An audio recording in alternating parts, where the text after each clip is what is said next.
Does anybody else sitting here in this room, anybody else thinking like, wow, I'm maybe not just doing enough? Something that really struck me listening to your three stories is that you all come from backgrounds that we might not associate with video gaming. And I'm really curious how that non-traditional pathway into this space has actually enabled you to build more fantastical and inclusive things within these technologies that you work in. I can start because the mics work. Thank you very much for fixing this. For me, having come from UNICEF in particular, I was able to bring the part of how do you create social impact. That was one of the things that they looked at for when they were looking at it, and I'm very grateful that they looked at somebody that wasn't in the video game industry to come in and looked at it from the other lens. For me, why I came into video games is because it is the future. It is where my kids play, it is where we all play, it is where communities are born, and where, at least for Minecraft, where people can come and be who they want to be. And that part is very powerful as a medium, and a powerful medium in which we can look to make the type of change that we want to, and to make it generationally.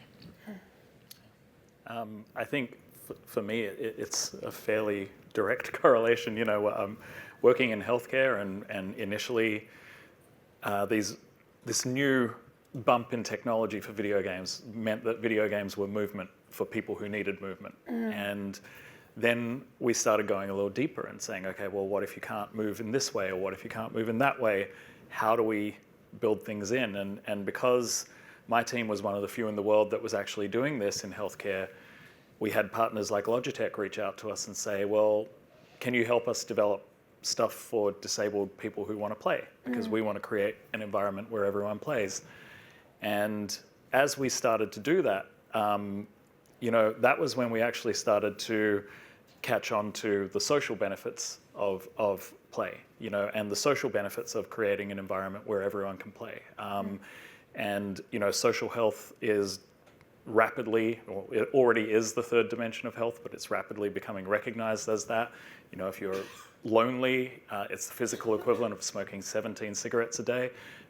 So we have a reality where folks who live with disabilities are put in a room and they're told, you know, we'll take care of everything. You just stay in this room.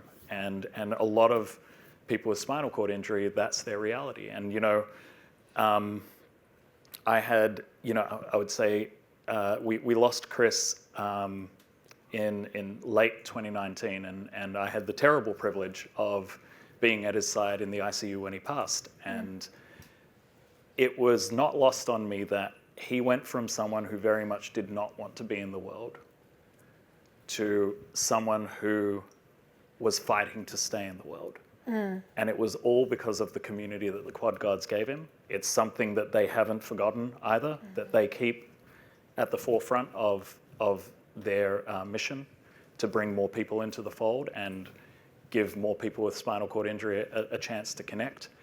And, you know, that level of inclusion, that level of social benefit, you can't put a health price on that. It is crucial, and it saves lives. Wow. That, I need a second because that was definitely very touching. So I appreciate you sharing that.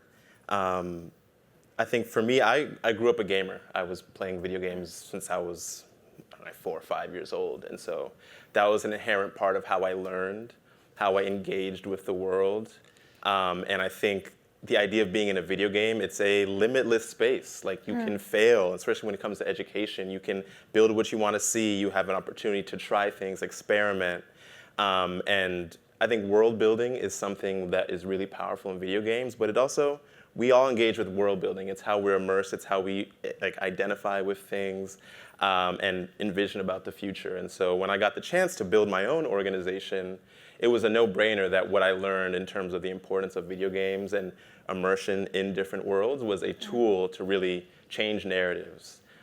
Immersing people in the story, it's like another level of engagement where you can put yourself in somebody else's shoes from a first-person perspective. And so that was extremely important to give that to other people, and especially when I'm trying to tell stories that most people don't know about. I'm trying to get people to shift their perspectives on certain groups and certain histories, giving people the chance to be in their shoes, engage with another seemingly human experience is super important. And nothing quite hits that like video games and immersive experiences for me.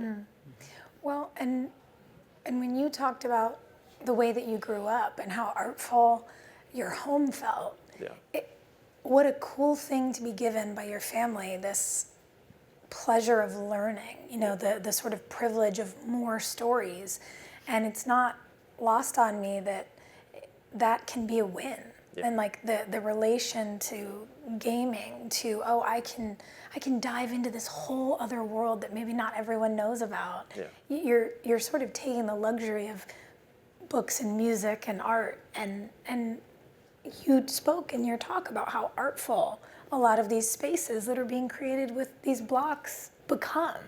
And so it really does feel like the field is evolving and has so much potential for, as you said, you know, building this bigger, kind of brighter future, making it more inclusive, allowing more people, you know, a seat at the table. Since y'all know much more about your field than I do asking the questions, what do you see as the next sort of big evolution in the gaming space in the next 10 years? What should we be paying attention to?